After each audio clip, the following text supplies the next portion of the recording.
नरेंद्र मोदी साहब का सबसे बड़ा जुमला है, ना खाऊंगा ना खाने दूंगा। वो कहते हैं कि मैंने घर परिवार सब कुछ देश के लिए छोड़ दिया, सब कुछ देश पर नौशावर कर दिया। लेकिन सच्चाई क्या है? क्या वाकई नरेंद्र मोदी के राज में मिडिल क्लास गरीब वो बहुत मजे में है, उसके अच्छे दिन आ गए हैं?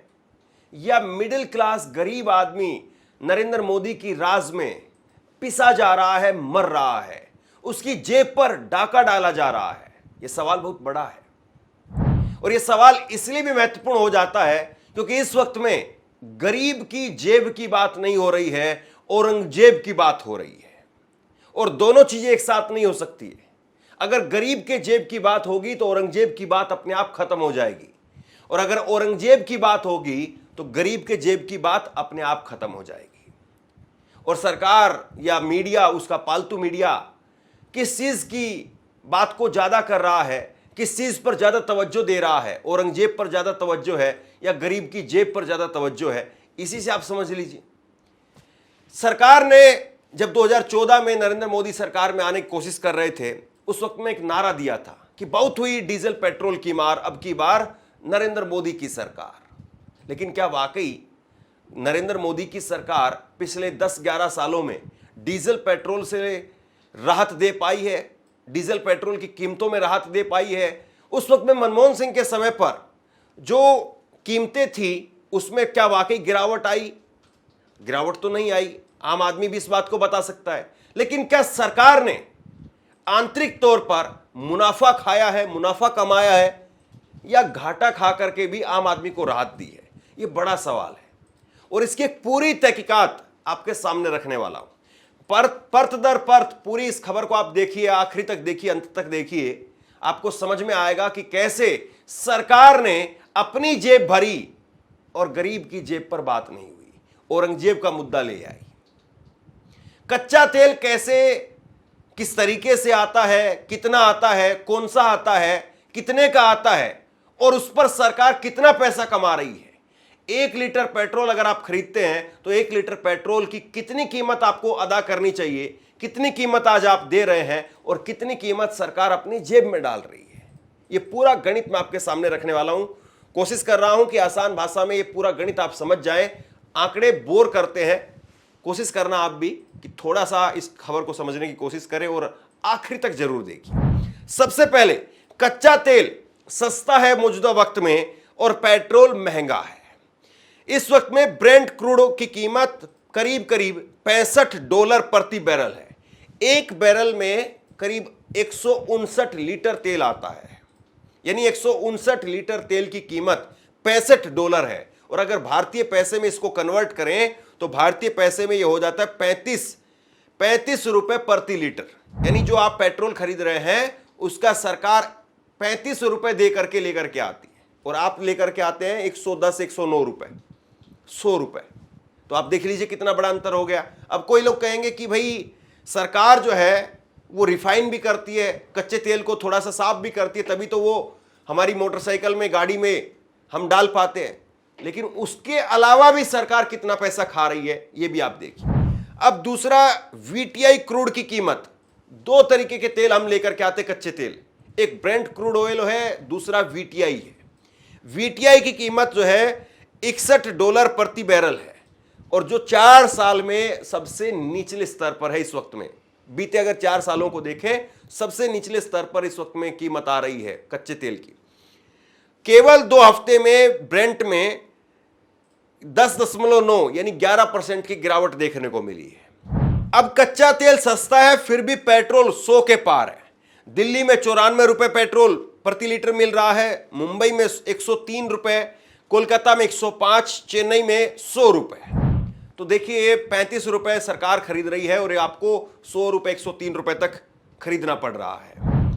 कीमत क्यों नहीं घट रही है? यह बड़ा सवाल है, हर किसी के जहन में है। सबसे पहली बड़ी वजह है क्योंकि सरकार भारी मात्रा में टैक्स ले रही है, इसलिए कीमत नहीं कम हो रही है। दूसरी बड़ी वजह, विंडफॉल टैक्स नीति। अब इसका क्या मतलब है? इसका मतलब यह है कि सरकार तेल कंपनियों पर टैक्स तो लगाती ही है, लेकिन उसके साथ साथ तेल कंपनियों के मुनाफे पर भी सरकार अपनी मनमानी चलाती है। इसी मनमानी का नाम एक तरीके से आप समझ लीजिए मोटे भाषा में विंडफॉल टैक्स नीति है। एक साल से कीमतें अभी जो की त्यों हैं। अब तेल सस्ता भी हो सकता है क्या, यह सवाल भी सबके जहन में होगा। तो तेल सस्ता हो सकता है। एचडीएफसी सिक्योरिटीज का अनुमान है कि करीब 20 से 25 रुपए तक कीमतें कम होनी चाहिए। लेकिन इसके साथ साथ वो ये भी कह रहे हैं कि सरकार की जो टैक्स नीति है वो सबसे बड़ी रुकावट है। अब सरकार किस तरीके से टैक्स लेती है, राज्य सरकार कितना टैक्स लेती है और केंद्र की सरकार कितना टैक्स लेती है। तो सरकारें दो तरीके से टैक्स लेती है।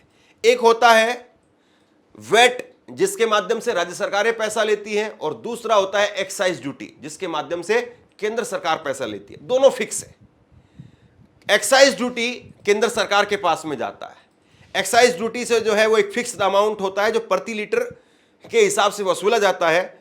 और वेट, ये अलग अलग राज्य में वेट की दरें होती है। अब अगर कुल कमाई का अनुमान देखें 2022-23 की एक रिपोर्ट बताती है जिसमें केंद्र सरकार ने करीब 3.35 लाख करोड़ रुपए, यानी करीब करीब 3.5 लाख करोड़ रुपए केंद्र सरकार ने पैसा कमाने का काम किया है। वो टैक्स से पैसा कमाया है 3.5 लाख करोड़ रुपए, ये सिर्फ एक साल के अंदर अंदर। और राज्यों की अगर बात करें तो राज्य सरकार ने करीब 2.5 लाख करोड़ रुपए की कमाई की है। टोटल कमाई 6 लाख करोड़ रुपए हो जाती है। और ज्यादातर राज्यों में भाजपा की सरकारें हैं, तो मान करके चलिए मोटे तौर पर 4.5-5 लाख करोड़ रुपए भाजपा ने केवल एक साल में पेट्रोल डीजल से कमाई कर ली। और 11-12 साल का अगर आप हिसाब किताब लगा करके देखेंगे तो करीब करीब 25-30 लाख करोड़ रुपए भाजपा की सरकार वो पेट्रोल डीजल से टैक्स के जरिए कमा चुकी है। हमारी जेब से वो पैसा सीधा सरकार की जेब में गया है। अब देखिए गणित, 1 लीटर पेट्रोल आप खरीदते हैं तो उसका कितना पैसा किसको जाता है। कुल कीमत 94 रुपए 77 पैसे है 1 लीटर पेट्रोल की कीमत। इसका बेस प्राइस है वो 52 रुपए 84 पैसा है। केंद्र सरकार की एक्साइज ड्यूटी लगती है 21.90 पैसा। 21 रुपए मतलब 1 लीटर में से सीधा सरकार को चला जाता है। जब आप 100 रुपए का पेट्रोल लेते हैं तो 100 रुपए के पेट्रोल में से 21 रुपए सरकार को चला गया। राज्य सरकार का पैसा वो 15 रुपए है। अब राज्य में भी भाजपा की सरकार आ गई तो वो पैसा भी भाजपा के पास ही गया। डीलर का कमीशन, जिस पेट्रोल पंप से आप खरीदते हैं तो 1 लीटर पर आप 4 रुपए जो है वो उस पेट्रोल पंप को देते हैं। डीलर का कमीशन है ये। उसमें वो सुविधाएं आपको देता है, पेट्रोल देता है, अपने स्टाफ की तनख्वाह निकालता है, शौचालय वगैरह का काम करना, फ्री में आपको हवा भरना, ये सारे काम आपको देता है। और अन्य चार्ज अगर आप देखें तो 0.26 यहाँ पर पैसा 1 लीटर पर लगता है। और कुल टैक्स जो केंद्र और राज्य का अगर मिला लें तो 37 रुपए, यानी 40% जो हिस्सा है आप केवल और केवल टैक्स के रूप में दे देते हैं। अगर आप 100 रुपए का डीजल खरीद रहे हैं, मोटे तौर पर अगर आप कहें तो 100 रुपए में से 60 रुपए वो आप डीजल पेट्रोल की कीमत जो है वो अदा कर रहे हैं और 40 रुपए सरकार के पास चला जाता है। ऐसे ही डीजल का गणित आप देखिए। डीजल की कीमत 1 लीटर की 87 रुपए 67 पैसा है। बेस प्राइस है 53 रुपए। केंद्र सरकार की एक्साइज ड्यूटी 17 रुपए 80 पैसा। राज्य सरकार का वेट का पैसा 12.83 पैसा। डीलर की कमीशन यहां पर 3 रुपए है। अन्य चार्ज वो 0.26 पैसा। तो यही वो गणित डीजल में भी है, यही गणित जो है वो कमोबेश पेट्रोल में भी है। थोड़ा सा अंतर आप लगा लीजिए। तो आप बताइए, आप ना खाऊंगा ना खाने दूंगा का नारा लगाने वाले कभी तो आम लोगों को राहत देते, कभी तो ये कहते कि हाँ थोड़ा सा आम लोगों को हम राहत दे रहे हैं। और डॉक्टर मनमोहन सिंह के समय से अगर आप कंपैरिजन करेंगे, तुलना करेंगे तो बहुत ज्यादा अंतर है। उस वक्त में कच्चा तेल बहुत महंगा था, फिर भी यहां पर सस्ता मिल रहा था हमें। और आज कच्चा तेल बहुत सस्ता है, फिर भी महंगा मिल रहा है हमें। तो यही पूरा खेल है। अब सरकार जो है वो अधिकतम कच्चा तेल ब्रेंट का क्रूड ऑयल उस वक्त में मनमोहन सिंह के समय पर $147 प्रति बैरल था। ये 2008 के आंकड़े हैं। नरेंद्र मोदी के सरकार में 85 से $90 प्रति बैरल में उन्होंने तेल खरीदा है, ये 2022 में। और ये मैक्सिमम की बात हो रही है। आज तो $85 पर भी नहीं खरीद रहे हैं ये, आज तो $65 प्रति बैरल पर ये डीजल पेट्रोल खरीद रहे हैं। तो बताइए आप कितना अंतर है। कहां एक वक्त में मनमोहन सिंह के समय पर करीब $150 प्रति बैरल के हिसाब से पेट्रोल डीजल वहां से खरीदना पड़ रहा था, कच्चा तेल। और आज नरेंद्र मोदी की सरकार 65 डॉलर प्रति बैरल के हिसाब से खरीद रही है। और मुझे याद आता है नरेंद्र मोदी ने एक वक्त में कहा था मंच पर खड़े होकर के कि कुछ कांग्रेसी कहते हैं कि मोदी के आने के बाद में कच्चा तेल सस्ता हो गया, ये तो नरेंद्र मोदी खुशनसीब है इसलिए सस्ता हो गया। ये बात उन्होंने कही थी अपने मुंह से।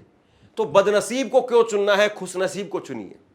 आज किसकी बदनसीबी है कि वहां से आप कच्चा तेल सस्ते में खरीद रहे हैं और लोगों को यहां पर महंगे में दे रहे हैं।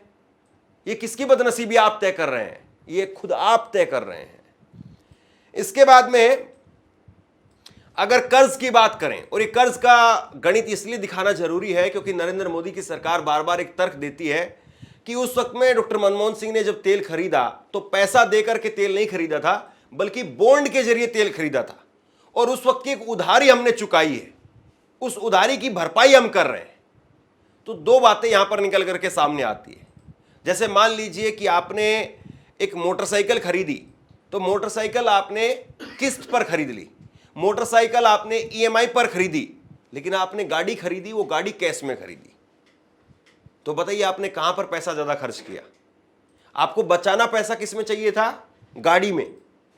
मोटरसाइकिल आपको जो कैश में फिर भी ले लेनी चाहिए थी कि मोटरसाइकिल कम कीमत की है, उसको आप कैश में ले सकते थे, लेकिन आपने बड़ी चीज वो कैश में ली और छोटी चीज आपने किस्त में ली। अब नरेंद्र मोदी की सरकार देखिए क्या कर रही है। उस वक्त में डॉक्टर मनमोहन सिंह के समय पर 2004 में जब उनकी सरकार आई थी तो भारत पर कर्ज था 18 लाख करोड़ रुपए। जब उनकी सरकार गई 2014 में तो उस वक्त में भारत पर कर्ज था 55 लाख करोड़ रुपए।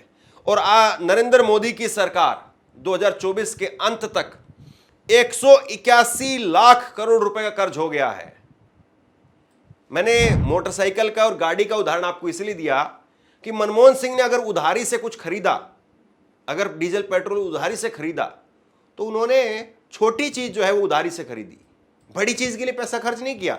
लेकिन मोदी सरकार उल्टा काम कर रही है, यानी जो बड़ा कर्ज है वो बढ़ता चला गया, 3 गुना से भी ज्यादा हो गया।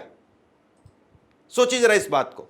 और अगर एक व्यक्ति के हिसाब से मैं बात करूं, आप पर, मुझ पर, या इस देश में कोई भी बच्चा जो पैदा होता है उस पर कितना कर्जा है। नरेंद्र मोदी के राज में आज एक बच्चा जो पैदा होता है तो उस पर 1.25 लाख रुपए का कर्जा है। और डॉक्टर मनमोहन सिंह के समय पर करीब करीब 44,000 रुपए, 50,000 रुपए का ये कर्जा था। आज 1.25 लाख रुपए का कर्जा है। आज आप पर, मुझ पर, इस देश में कोई भी भारतीय पैदा होता है तो उस पर इतना कर्जा ही है। सोचिए, फिर भी नरेंद्र मोदी की सरकार बड़ी चतुराई से उदाहरण देती है कि ना खाऊंगा ना खाने दूंगा, सब कुछ देश परिवार के लिए छोड़ दिया, सब कुछ जो है वो परिवार, सब कुछ देश के लिए छोड़ दिया है, सब कुर्बान कर दिया है। ना मोदी के आगे कोई है, ना मोदी के पीछे कोई है, मैं तो फकीर आदमी हूं, झोला उठा करके चला जाऊंगा। लेकिन किसका झोला भरा जा रहा है? बड़ा सवाल है ना। शेयर कीजिए इस खबर को, लोगों तक पहुंचाइए। और आप क्या सोचते हैं नीचे कमेंट बॉक्स में लिख करके मुझे जरूर बताइए। बहुत बहुत धन्यवाद।